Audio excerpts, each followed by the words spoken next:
Doctor ಇದುವರೆಗೂ show ಮಾಡಿಲ್ಲ. ಸಂಪರ್ಕಕ್ಕೆ ಸಿಕ್ಕಿದ್ದಾರೆ ಸರ್. ಹಲೋ, ನೀವು ಜನಕ್ಕೊಂದು ಕ್ಲಾರಿಟಿ ಕೊಡ್ತೀನಿ, ಒಂದು ಮೆಸೇಜ್ ಪಾಸ್ ಮಾಡ್ತೀನಿ ಅಂದ್ರಂತೆ. Please sir. ಈಗ ನಾನು ಜಸ್ಟ್ ನಿಮಗೆ ಸಿಂಪಲ್ ಪ್ರೆಸೆಂಟೇಷನ್ ಮಾಡ್ಬಿಡ್ತೀನಿ. ಒಂದ್ 2 ನಿಮಿಷ ಫ್ರೀ ತಗೊಳ್ಳಿ. ಅವ್ರು ಯಾರಲ್ಲಿ ಮಾತಾಡೋರೆಲ್ಲ ಒಂದ್ ಸ್ವಲ್ಪ ಸೈಲೆಂಟ್ ಆಗ್ಲಿ. ಅದೇನಿದ್ರು ಕ್ವಶನ್ಸ್ ಬೇಕಾದ್ರೆ ನಾನೇ ಬಂದು ಅವ್ರೆಲ್ಲೆಲ್ಲ ಸೇರ್ತಾರೆ, ನಾನೇ ಬಂದು ಕ್ಲಾರಿಫೈ ಮಾಡ್ತೀನಿ. ಮೀನ್ ವೈಲ್ ಒಂದ್ ಮಾತು ಹೇಳ್ಬಿಡ್ತೀನಿ. C, with 20 years of documentation data ಇದರಲ್ಲಿ ನಮ್ಮ ಕುಣಿಗಲ್ಗೆ ನಿಗದಿ ಆಗಿರಂತ 3000 MCFT, 3037 MCFT, that is 3 TMC of water which is allotted to Kunigal. ಇಲ್ಲಿವರೆಗೂ ನಮಗೆ ಬಂದಿರೋಂಥದ್ದು 200, 300. ನಾನೊಂದು 10 ಕೋಟಿ DK ಶಿವಕುಮಾರ್ ಸಾಹೇಬ್ರು ಹಿಂದಿನ ಜಲಸಂಪನ್ಮೂಲ ಮಂತ್ರಿಗಳಾದಾಗ ಕ್ಲೀನ್ ಮಾಡಕ್ಕೆ ಡಿಸಿಲ್ಟ್ ಮಾಡೋ ಸಂದರ್ಭದಲ್ಲಿ ಮಾಡಾದ್ಮೇಲೆ ಒಂದು 100-200 MCFT ಜಾಸ್ತಿ ಆಯ್ತು. ಏನಾಗುತ್ತೆ ಅಂತಂದ್ರೆ, ಈಗ ಗೊರೂರು ಡ್ಯಾಮ್ ಇಂದ ಬಿಡ್ತಾರೆ, ಕುಣಿಗಲ್ಗೆ ನಿಗದಿ ಆಗಿದೆ ಈಗ ಕುಡಿ ಅಂತ. ಅದು 175 ಕಿಲೋಮೀಟರ್ ಟ್ರಾವೆಲ್ ಮಾಡಬೇಕು ವಾಟರ್. ಆ ಟ್ರಾವೆಲ್ ಮಾಡೋ ಟೈಮಲ್ಲಿ ಬಹಳಷ್ಟು ತೋಟಗಳು, ಬಹಳಷ್ಟು ಹೊಲಗಳು, ಬಹಳಷ್ಟು ಜನ ತಾಲೂಕುಗಳು ಬರುತ್ತೆ. ಆಗೇನಾಗುತ್ತೆ, ಒಂದು 100 ಗೇಟ್ಸ್ ಇದೆ. ಆ ಗೇಟ್ಸ್ಗಳು ಏನಾಗುತ್ತೆ, ಇವಾಗ ರೈತರುಗಳು ಹೋಗಿ ಪಾಪ ಅವರು ಆ ಟೈಮಲ್ಲಿ ನಮ್ಗೆ ಯಾವಾಗ ಕೊಡ್ತೀರಾ ಟೈಮ್ ಅಂತ ಕೇಳಿರ್ತಾರೆ. ಇವ್ರು ಇಂಜಿನಿಯರ್ಸ್ಗಳು ಒಂದು ಅನೌನ್ಸ್ ಮಾಡಿರ್ತಾರೆ, ಈ ಸಲ ತುಮಕೂರವರು, ಈ ಸಲ ತುರುವೇಕೆರೆಯವರು, ಈ ಸಲ ಗುಬ್ಬಿಯವರು, ಈ ಸಲ ತುಮಕೂರು ಊರಲ್ಲೂ, ಇದು ಕುಣಿಗಲ್ ಅಂತ. ನಮ್ಗೆ ಸಿಗದೆ ಒಂದು 10ರಿಂದ 12 ದಿನ. ಆ ದಿನದಲ್ಲಿ ನಮ್ಗೆ ಯಾವಾಗ ಬಿಡ್ತಾರೆ, ವೆಲಾಸಿಟಿ ಹೆಡ್ ಕ್ರಿಯೇಟ್ ಆದಾಗ ನಮ್ಗೆ ಕರೆಕ್ಟಾಗಿ ಬರ್ತಾ ಇರುತ್ತೆ ಫ್ಲೋ. ಸಡನ್ ಆಗಿ ಏನ್ ಮಾಡ್ತಾರೆ ರೈತರುಗಳು, ಅವರ ಆಸೆ, ನಮ್ಮ ತೋಟಕ್ಕೆ ನೀರು ಬಂದ್ಬಿಟ್ರೆ ಹೆಂಗೆ, ನಮ್ಮೂರ್ಗು ನೀರು ಬಂದ್ರೆ ನಮ್ಮ ಕೆರೆ ತುಂಬಿಸ್ಕೋಬೇಕು. ಸುಮಾರು ಒಂದು 50 ಕೆರೆಗಳು ತುಂಬಿಸ್ಕೊಳ್ಳಲಿಕ್ಕೆ ಅದೇ ಟೈಮಲ್ಲಿ ಪ್ರಯತ್ನ ಮಾಡ್ತಿರ್ತಾರೆ. ನನ್ಗೆ ಯಾವಾಗ ನಮ್ಗೆ ಬರೋಂಥ ನೀರು ಕ್ಯೂಸೆಕ್ಸ್ ಅಂತಾರೆ, flow of quantity of water, ಅದು ಬರೋಂಥದ್ದು ಕಡಿಮೆ ಆಗ್ತಿದ್ದಂಗೆ ನಾನು ಫೋನ್ ಮಾಡ್ತೀನಿ ಇಂಜಿನಿಯರ್ಗೆ. ಅವರು ಒಂದು ಬೆಳಗ್ಗೆ 1 hour ಹೋದಾಗ ಪುನಃ ಗೇಟ್ಗಳೆಲ್ಲ ಕ್ಲೋಸ್ ಮಾಡ್ಕೊಂಡ್ ಬರ್ತಾರೆ ಫುಲ್ ಚಾನೆಲ್ ಮೇಲೆ. ಪುನಃ ರಾತ್ರಿ ಹೊತ್ತು ಓಪನ್ ಆಗುತ್ತೆ. ಇದು ಒಂದ್ ಕಡೆ ಆದ್ರೆ, ಇನ್ನೊಂದ್ ಕಡೆ ಇಳುಗ್ರೂರು ಅಂತ ಒಂದು ಊರು ಜಾಗ ಇದೆ. ಆ ಗೇಟು ಸದಾ ಕಾಲ ಇಲ್ಲಿಗೆಲ್ಲ ಹೊಡ್ಕೋತಾ ಇರ್ತಾರೆ. ನನಗೆ ಬಹಳ ಬೇಸತ್ಬಿಟ್ಟು 7 years ನನಗೆ ಬೇಸರ ಆಗೋಯ್ತು. ಏನ್ ಪಾಪ ರೈತರುಗಳು ನಾವು ಹೋಗಿ ಬಯೋ ಆಗಿಲ್ಲ, ಹೇಳಂಗಿಲ್ಲ. ಅವರು ನನ್ನ ಅಣ್ಣ ತಮ್ಮದಿರ, ಏನಪ್ಪ ಇದು ಯಾವ ಕರ್ಮ ಮರೆ. ನಮ್ಗೆ ಬರೋಂಥದ್ದು 300-400 TMCಗೆನೆ 1 ತಿಂಗಳೆಲ್ಲ ಕಾಯ್ಕೊಂಡು ಅದನ್ನ ಬರ್ದೇ ಇದ್ದಾಗ ನೋವಾಗುತ್ತಲ್ಲ ಅಂತ ಹೇಳಿ ನಾನು ನಮ್ಮ ಜಲಸಂಪನ್ಮೂಲ ಮಂತ್ರಿಗಳಾದಂಥ DK ಶಿವಕುಮಾರ್ ಸಾಹೇಬ್ರಿಗೆ, ನಮ್ಮ ಆಗಿನ ಕಾಲದ ಸಂಸದರಾದಂಥ DK ಸುರೇಶ್ ಸರ್ಗೆ ರಿಕ್ವೆಸ್ಟ್ ಮಾಡಿ ಅವರು ಒಂದು ಪ್ಲಾನ್ ಮಾಡಿದ್ರು. ಏನೋ ಈಗ ಆಯ್ತಪ್ಪ, ಸುಮ್ಮನೆ ಈ ಓಪನ್ ಚಾನೆಲ್ ಅಲ್ಲಿ ನಾವು ರೈತರುಗಳನ್ನ ಅಡ್ಡಪಡಿಸಕ್ಕೂ ಆಗಲ್ಲ. ಆಮೇಲೆ ಇದು ಎಷ್ಟೇ ಮಾಡರ್ನೈಸ್ ಮಾಡಿದ್ರು ಫುಲ್ ಕೆಪಾಸಿಟಿಲಿ ನಮಗೆ 3000 MCFT ಬರೋದಿಲ್ಲ ಅಂತೇಳಿ ನಮಗೆ ಪೈಪ್ಲೈನ್ ಮೂಲಕ ನಮಗೆ ನಿಗದಿಯಾಗಿರೋಂಥ ಮಾತ್ರ ನೀರನ್ನ ತೆಗೆದುಕೊಂಡು ಹೋಗಕ್ಕೆ ಅವಕಾಶ ಮಾಡಿಕೊಡ್ಬೇಕು ಅಂತೇಳಿ ಟೆಕ್ನಿಕಲ್ ಒಂದು ಟೀಮ್ ಇಟ್ಟು, ಅದು ಬಹಳಷ್ಟು ಡಿಸ್ಕಷನ್ಸ್ ಆಗಿ ವ್ಯವಸ್ಥೆ ಆಗಿ ಎಲ್ಲಾ ತರನು ಟೆಕ್ನಿಕಲ್ ಎಕ್ಸ್ಪರ್ಟೈಸ್ಗಳೆಲ್ಲ ಇಟ್ಟು ಇವಾಗ ಒಂದು ಫಾರ್ಮುಲಾ ಬಂದು ಅದು link canal is best proposal ಅಂತ ಕೊಟ್ಟು, ವಿತೌಟ್ ಹರ್ಟಿಂಗ್ ತುಮಕೂರು, ಯಾವುದೇ ತುಮಕೂರಿನ ತಾಲೂಕುಗಳಿಗೂ ಹರ್ಟ್ ಆಗದೆ ಇರೋಂಥ ಒಂದು ಕಾಮಗಾರಿನ ಶುರು ಮಾಡಿರೋಂಥದ್ದು. ಇದು ಟೈಮಲ್ಲಿ ಇವರು ಇದ್ರು, ಸುರೇಶ್ ಗೌಡ್ರು ಇದ್ರು, ಕೃಷ್ಣಪ್ಪ ಅವರು ಇದ್ರು, ಎಲ್ಲ MLSಗಳು ಇದ್ದಂಥ ಸಂದರ್ಭದಲ್ಲಿ ಇದೆಲ್ಲ ಸಾಕಷ್ಟು ಡಿಸ್ಕಷನ್ಸ್ ಆಯ್ತು. ಒಂದು 10 ಮೀಟಿಂಗ್ ಆಗಿರ್ಬೇಕು.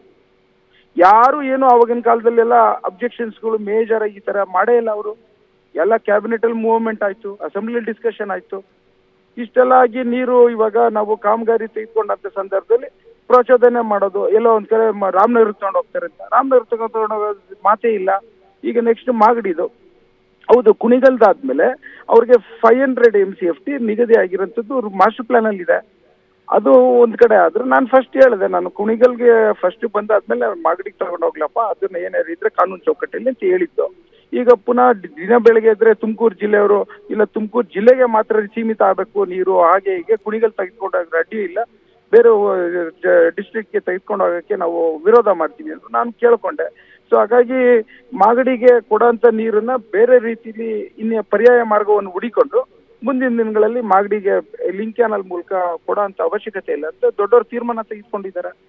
ಈಗ ಬಂದಿರೋಂಥ ಪ್ರಸ್ತುತವಾದಂಥ ವಿಚಾರ ಏನು ಅಂತಂದ್ರೆ, ಕುಣಿಗಲ್ಗೆ ತುಮಕೂರು ಜಿಲ್ಲೆಯ ಮಗನಾಗಿದ್ಕೊಂಡು ತುಮಕೂರು ಜಿಲ್ಲೆಯ ಒಂದು ಅಂಗವಾಗಿರೋಂಥ ಒಂದು ತಾಲೂಕಿಗೆ ಯಾಕೆ ಇವರು ನಮ್ಗೆ ಬರೋಂಥ ನೀರನ್ನು ತೆಗೆದುಕೊಂಡು ಹೋಗಕ್ಕೆ ಅಡ್ಡಿಪಡಿಸ್ತಾ ಇದ್ದಾರೆ?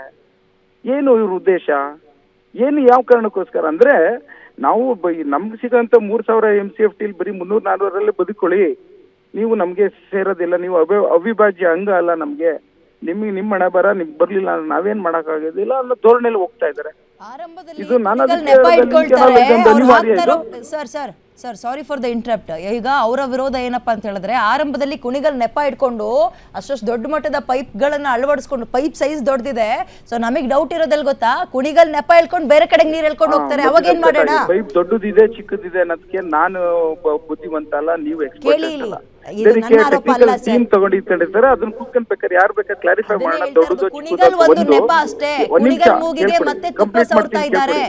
ಎರಡನೇದು ಕುಣಿಗಲ್ ನೆಪ ಅಂತ ಅಂದ್ರೆ, ಕುಣಿಗಲ್ ನೆಪ ಅಂತ ನಂಗೆ ಅರ್ಥ ಆಗ್ತಿಲ್ಲ. ನಾನು ಕುಣಿಗಲಲ್ಲಿ ಕೂತ್ಕೊಂಡು ನನ್ನ ಜನಕ್ಕೆ ನಾನು ಉತ್ತರ ಕೊಡ್ಬೇಕಮ್ಮ. ಅಷ್ಟು ಸುಲಭವಾಗಿ ನನ್ನ ತಾಲೂಕು ನೀರನ್ನ ಬೇರೆ ನಾನೇನಾರ ಹೇಳಿದ್ರೆ ಜನರು ಕೇಳ್ತಾರೋ ಪ್ರಶ್ನೆಗೆ ನಿಮ್ಮ ಹತ್ರ ಉತ್ತರ ಕೇಳ್ತಾ ಇದ್ದೀನಿ. ನಿಮ್ಮೂರ್ ಪ್ರಶ್ನೆ, ನಿಮ್ಮೂರ್ ಜನ ಕೇಳ್ತಿರೋ ಪ್ರಶ್ನೆಗೆ ನಾನು ಉತ್ತರ ಕೇಳ್ತಾ ಇರೋದು ಸರ್, ನನ್ನ ಪ್ರಶ್ನೆ ಅಲ್ಲ. ತುಮಕೂರ್ಗೂ ನಂಗೆ ಸಂಬಂಧ ಇಲ್ಲ ಹಾಗೆ ನೋಡೋದಾದ್ರೆ. ಕುಣಿಗಲ್ ಮೂಗಿಗೆ ತುಪ್ಪವನ್ನ ಸವರಿ ಕುಣಿಗಲ್ ಮುಖಾಂತರ ಬೇರೆ ಕಡೆಗೆ ನೀರು ತಗೊಂಡು ಹೋಗೋ ಪ್ಲಾನ್ ಇದು ಅಂತಿದ್ದಾರೆ, ಹೌದಾ? ನೀವು ಅಂತ ಹೇಳ್ತಾ ಇರೋದು ನಾನು ಅವ್ರಿಗೇನೆ, ನಾನು ಒಬ್ಬ ರೆಸ್ಪಾನ್ಸಿಬಲ್ MLA ಆಗಿದ್ಕೊಂಡು ನನ್ನ ತಾಲೂಕಿಗೆ 3000 MCFT ಬಂದಾದ್ಮೇಲೆ ಮುಂದಿನ ವ್ಯವಸ್ಥೆಯ ಚಿಂತನೆ, ನನ್ನ ತಾಲೂಕಿಗೆ ನಾನು ಉಳಿಸ್ಕೊಳ್ಳೋಂಥದ್ದು, ನಾನು ಒಬ್ಬ ರೆಸ್ಪಾನ್ಸಿಬಲ್ ಜವಾಬ್ದಾರಿತನದ ಜನಪ್ರತಿನಿಧಿಯಾಗಿ ನಾನು ಅದಕ್ಕೆ ನಿಂತ್ಕೋತೀನಿ. ಇವರು ಡಾಕ್ಟರ್ ರಂಗನಾಥ್ ಹೇಳಿದ ಹೇಳಿಕೆಗಳು ಸುಳ್ಳು ಅಂತಂದ್ರೆ ನಾನೇನ್ ಬರ್ಕೊಳ್ಳಿಕ್ಕೆ ಅಂಡರ್ಟೇಕಿಂಗ್ ಏನ್ ಬರ್ಕೊಡಕ್ಕಿದ್ದೀನಿ, ಕಾನೂನು ಚೌಕಟ್ಟಲ್ಲಿ ಏನ್ ಫಾಲೋ ಆಗ್ಬೇಕು ಮಾಡಕ್ಕಿದ್ದೀನಿ. ಆಮೇಲಿಂದ ಒಬ್ಬ ಜವಾಬ್ದಾರಿ ಸ್ಥಾನದಲ್ಲಿ ಇಟ್ಕೊಂಡು ಈ ತರ ಎಲ್ಲ ನಾನು ಹೇಳಿಕೆಗಳು ಕೊಡ್ಲಿಕ್ಕೆ ಆಗತ್ತಾ? ಒಂದ್ ಸೆಕೆಂಡ್. ಓಕೆ, ಒಂದ್ ಚಿಕ್ಕ ಪ್ರಶ್ನೆ ಇದೆ ಅಂತ ಆನ್ಸರ್ ಮಾಡ್ತೀರಾ ಸರ್? ಏನೋ ಒಂದ್ ಸ್ವಲ್ಪ ರೀಸನಬಲ್ ಆಗಿ, ಒಂದ್ ಸ್ವಲ್ಪ ಲಾಜಿಸ್ಟಿಕ್ ಆಗಿ ಕೇಳಿದ್ರೆ ಏನು ಹೇಳ್ಬೋದು. ಪ್ಲೀಸ್ ಹೇಳಿ ಲಾಜಿಕಲಿ. ಸರ್ ಒಂದು ನೇರ ಪ್ರಶ್ನೆ ಹೇಳಿ. ಡಿಸ್ಟ್ರಿಕ್ಟ್ ಸೆಕ್ರೆಟರಿ ಶಂಕರಪ್ಪ ಮನವಿ ಮಾಡ್ತಾ ಇದ್ದೀವಿ, ಇಲ್ಲೇವರೆಗೆ ನೀರಿನ ಬಗ್ಗೆ ನಡೆದಿರ್ತಕ್ಕಂಥ ಘಟನೆನ ತಾವು ಅವಲೋಕಿಸಿ, ಏನು 9 ತಾಲೂಕುಗಳ ಜನಪ್ರತಿನಿಧಿಗಳಿದ್ದೀರಿ, ಪಕ್ಷಾತೀತವಾಗಿ ಆಲೋಚನೆ ಮಾಡಿ ಬಗೆಹರಿಸೋ ನಿಟ್ಟಿನಲ್ಲಿ ರಾಜ್ಯ ಮಟ್ಟದಲ್ಲಿ ಒಂದು ಸಭೆ ಮಾಡೋಕ್ಕೆ ಸಾಧ್ಯತೆ ಇದೆಯಾ? ತಾವು ಮಾತಾಡಬೇಕು. ನಾನು ಅದಕ್ಕೆ ಬಹಳ ಸಂತೋಷದಲ್ಲಿ ನಾನು ರೆಡಿ ಇದ್ದೀನಿ. ಬಟ್ ನಾನು ಡಿಸಿಷನ್ ತಗೊಳಕ್ ಆ ಒಂದು ವಿಚಾರದಲ್ಲಿ ಡಿಸಿಷನ್ ನಾನು ತೆಗೆದುಕೊಳ್ಳಕ್ಕಾಗಲ್ಲ. ಎಲ್ಲಿ ಕರೆದ್ರು ನಾನು ಬೇಕಾದ್ರೆ ಬಂದು ಮಾತಾಡ್ತೀನಿ. ಮಾತಾಡಬೇಕು, ಎಲ್ಲ ಜನಪ್ರತಿನಿಧಿಗಳು ಮಾತಾಡಬೇಕು. ರೈತರನ್ನ ಮಾಗಡಿ, ಕುಣಿಗಲ್ ಮತ್ತು ತುಮಕೂರು ತಾಲೂಕಿನ ರೈತರಿಗೆ ತಂದಿಕ್ತಕ್ಕಂಥ ಕೆಲಸ ಆಗಬಾರ್ದು ಅನ್ನೋದು ನನ್ನ ಉದ್ದೇಶ. ತೊಂದರೆಗಳಾಗಬಾರ್ದು, ಘರ್ಷಣೆಗಳಾಗಬಾರ್ದು, FIRಗಳಾಗಬಾರ್ದು. ತಾವು ಮಧ್ಯಪ್ರವೇಶ ಮಾಡಿ ಯಾಕೆ ಬಗೆಹರಿಸಬಾರ್ದು? ಹಳ್ಳಿಗಳಲ್ಲಿ ಬೇಕಾದಷ್ಟು ದೊಡ್ಡ ದೊಡ್ಡ ವಿಚಾರಗಳನ್ನ ನಾವೆಲ್ಲ ನ್ಯಾಯ ಮಾಡಿ ಬಗೆಹರಿಸ್ತೀವಿ, ತಾವ್ಯಾಕೆ ಮಾಡಬಾರ್ದು? ಸರ್ ಒಂದು ಚಿಕ್ಕ ಪ್ರಶ್ನೆ ಕೇಳಿದ್ರೆ ಎಷ್ಟು ಹೇಳ್ತೀರಾ ಸರ್ ನೀವು? ಓಕೆ, ಥ್ಯಾಂಕ್ ಯು ಸರ್ ಮಾತಾಡಿದ್ದಕ್ಕೆ. ಈಗ Turuvekere JDS MLA MT Krishnappa ಅವರು ನಮ್ಮ ಜೊತೆ ದೂರವಾಣಿ ಸಂಪರ್ಕದಲ್ಲಿದ್ದಾರೆ. ಸರ್ ನಮಸ್ತೆ. ನಮಸ್ಕಾರ. ನಮಸ್ಕಾರ. ಈ ಯೋಜನೆ ಬಗ್ಗೆ ನಿಮ್ಮ ಅಭಿಪ್ರಾಯ ಸರ್? ಇದು ವೈಜ್ಞಾನಿಕವಾಗಲ್ಲ. ಇದು ಇಡೀ ತುಮಕೂರು ಜಿಲ್ಲೆಯ 28 ಲಕ್ಷ ಜನತೆಯ ಜೀವನಾಡಿ ಅದು ಹೇಮಾವತಿ. ಹಂಗಾಗಿ ಜಿಲ್ಲೆಯ ರೈತರಿಗೆ ತುಂಬಾ ಅನ್ಯಾಯ ಆಗ್ತದೆ. ಅದರಿಂದ ನಾವು ಸತತವಾಗಿ 1 ವರ್ಷದಿಂದಲೂ ಹೋರಾಟ ಮಾಡ್ಕೊಂಡ್ ಬಂದಿದೀವಿ, ಪಾದಯಾತ್ರೆ ಮಾಡಿದೀವಿ, ಅರೆಸ್ಟ್ ಆಗಿದ್ದೀವಿ, ಎಲ್ಲವನ್ನು ಮಾಡ್ಕೊಂಡ್ ಬಂದಿದೀವಿ. ಅದು ಸಹ ಈ ಮೊಂಡು ಸರ್ಕಾರ ಇವತ್ತು ತಿರ್ಗಾ ಮತ್ತೆ ಕೆಲಸನ ಶುರು ಮಾಡೋದ್ರಿಂದ ಜನ ರೊಚ್ಚಿಗೆದ್ದಿದ್ದಾರೆ. ಬಹುಶಃ ಒಂದು 20,000 ಜನ ಸೇರಿದ್ರು ಅವತ್ತು. ನೆಕ್ಸ್ಟ್ ನಾವು ಕರೆ ಕೊಟ್ರೆ ಸುಮಾರು 51,000 ಜನ ಇಡೀ ಜಿಲ್ಲೆ ಜನ ಸೇರ್ತಾರೆ. ಇದನ್ನ ಮುಖ್ಯಮಂತ್ರಿ ಅರ್ಥ ಮಾಡ್ಕೊಂಡು ಮಧ್ಯಪ್ರವೇಶ ಮಾಡಿ ತೀರ್ಮಾನ ಮಾಡ್ಬೇಕು. ನಾವು ಕೃಷ್ಣಪ್ಪ ಸರ್, ಈಗ ಇದು ಅವೈಜ್ಞಾನಿಕ ಅಂತ ಹೇಳಿದ್ರಿ ಅಲ್ವಾ? ಹೌದು. ಈ ಡಿಸೈಡ್ ಆಗಿದ್ದು ಪ್ರಾಜೆಕ್ಟ್ ನೀವು ಇದ್ದಾಗ್ಲೇ ಅಲ್ವಾ ಸರ್? ಇಲ್ಲ, ಅದು ನಾವು ಅವೈಜ್ಞಾನಿಕ ಅಂತ ಗೊತ್ತಿರ್ಲಿಲ್ವಾ? ಇಲ್ಲ, ಅವಾಗ ಆಗಿರ್ಲಿಲ್ಲ. ಅದು ನಾವಿದ್ದಾಗ ಆಗಿರ್ಲಿಲ್ಲ ಸರ್. ನಾವಿದ್ದಾಗ ಆಗಿರ್ಲಿಲ್ಲ. ಮುಖ್ಯಮಂತ್ರಿಗಳಾಗಿದ್ರು 2018ರಲ್ಲಿ. ಅವಾಗ ನಾನು ಸೋತಿದ್ದೆ. ನಾನು ಅಲ್ಲ, ನೀವ್ MLA ಸೋತಿದ್ರಿ ಗೆದ್ರಿ ಅಂತಲ್ಲ ಸರ್. ನೀವು ಯಾವ ಪಕ್ಷದ MLA ಸರ್? ನಾವು ಜನತಾದಳ. ಈಗ ಮುಖ್ಯಮಂತ್ರಿ ಯಾರು ಸರ್? ಅವಾಗ ಬಜೆಟ್ ಘೋಷಣೆ ಮಾಡಬೇಕು ನಿರ್ಧಾರ ಮಾಡಿದ್ಯಾ ಸರ್? ಅವಾಗ ವೈಜ್ಞಾನಿಕವಾಗಿತ್ತು. ನೀವೀಗ ಅಧಿಕಾರದಲ್ಲಿ ಇಲ್ಲ ಅಥವಾ ಆ ಪಕ್ಷಕ್ಕೆ ನೀವು ವಿರುದ್ಧವಾಗಿದ್ದೀರಾ ಅಂದ ತಕ್ಷಣ ಇದು ಅವೈಜ್ಞಾನಿಕ ಅಂದ್ಬಿಟ್ರೆ ಹೆಂಗಾಗುತ್ತೆ? ಹಂಗೆ ಆಗಿದೆ, ನೀವು ಅರ್ಥ ಮಾಡ್ಕೋಬೇಕು. ನೀವೇ ಪಾಸ್ ಆದ್ರೆ ನಾನು ಹೆಂಗ್ ಹೇಳುದು? ಅರ್ಥ ಏನ್ ಮಾಡ್ಕೊಳ್ಳೋಣ ಹೇಳಿ ಸರ್. ಅವಾಗ ವೈಜ್ಞಾನಿಕವಾಗಿತ್ತು, ಈಗ ಒಂದ್ ನಿಮಿಷ ಕೇಳ್ಬೇಕು. ಇವ್ರೆ ದಯಮಾಡಿ ಕೇಳ್ಬೇಕು.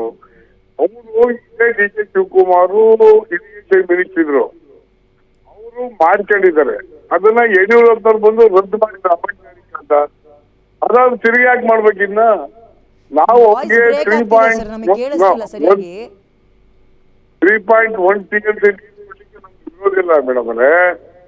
ಅದನ್ನು ಚಾನಲ್ ವೈಡನ್ ಮಾಡಿ ತಗೊಂಡೋಗಿ ಇಲ್ಲಾಕ್ ಬಜೆಟ್ ಆಗ್ತೀರಿ ಅಲ್ವಾ? ಈಗ ಸರ್, ಈಗ ಈ ಯೋಜನೆ ಸರಿ ಇಲ್ಲ ಅಂತನಾ ಅಥವಾ ಕುಣಿಗಲ್ ಭಾಗಕ್ಕೆ ಈಗೇನು ಓಪನ್ ಕೆನಲ್ ಅಂತ ಇದಾರಲ್ಲ, ಓಪನ್ ಕೆನಲ್ ಬೇಡ ಕ್ಲೋಸ್ ಸರ್ಕಲ್ ಅಲ್ಲಿ ಹೋಗೋಣ ಅಂತ, ಅದಕ್ಕೆ ಒಪ್ಕೆನಾ ನಿಮ್ದು? ಅದಲ್ಲ, ಎಕ್ಸಿಸ್ಟಿಂಗ್ ಚಾನಲ್ ಇದೆ, ಕುಣಿಗಲ್ಗೆ ಎಕ್ಸಿಸ್ಟಿಂಗ್ ಚಾನಲ್ ಇದೆ, ಈಗ ಹೋಗ್ತಾ ಇದೆ. ಇನ್ನು ಹೆಚ್ಚು ಬೇಕು ಅಂದ್ರೆ ವೈಡಲ್ ಮಾಡಿ ತಗೊಂಡೋಗಿ, ನಮ್ದೇನು ವಿರೋಧ ಇಲ್ಲ. ಅವರು ರೈತರೇ, ನಾವು ಅವ್ರಿಗೆ ವಿರೋಧಿಸೋದಿಲ್ಲ.